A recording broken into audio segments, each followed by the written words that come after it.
The cliff is the kind of place Jennifer Hart would have loved to photograph her kids. Located 200 miles north of San Francisco, it has a green-edged bluff right off of California's Highway 1, with a gravel path leading to a dramatic 100-foot drop into the Pacific. On other trips, Jen and her wife, Sarah, might have pulled to the side of the road and had their brood line up as they often did. Backs to the camera, hands raised in peace signs, a Technicolor sunset framing their silhouettes. But this trip wouldn't be like the others the Hart tribe took to places like Bliss, Idaho, or Zion National Park in Utah. Investigators have been desperate to figure out how that family flew off that cliff in California and whether it was on purpose. Early the morning of March 26th, rescue workers rappelled down the cliff, where they lifted the dead bodies of 3 children. I'm to the point where I no longer am calling this an accident, I'm calling it a crime. Together, we've been looking into this story for the past 6 months, and what has emerged is one of the most complex and compelling stories of abuse, neglect, privilege, and confusion in the digital age we've ever encountered. Who are these women, and how did they come to adopt 6 children, 2 sets of 3 Black siblings? They were one of my early role models for what a non-traditional family could look like. Over the course of this cross-country journey that leads us from South Dakota to Minnesota to Oregon, Washington, and ultimately a cliff in California, you'll also meet a variety of people who knew the Harts, or thought they did. There's no part of me and all of my looking back at my observations of them that's capable of seeing that it was just a charade.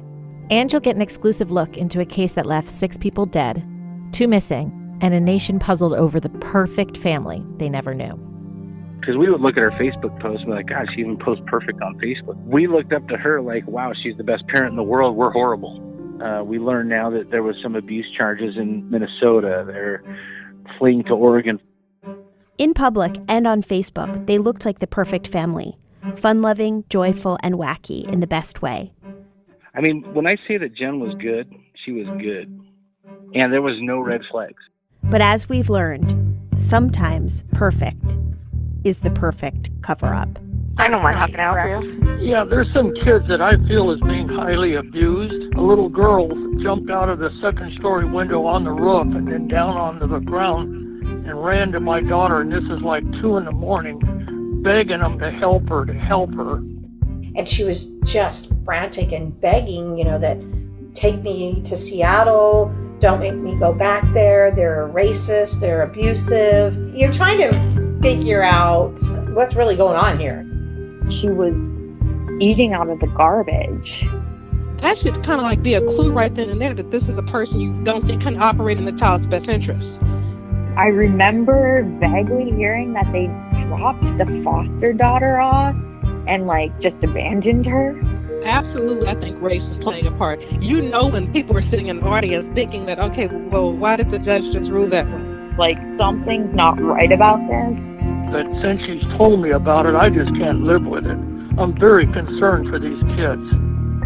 It feels like he's trying to kiss me. Oh, maybe he loves you.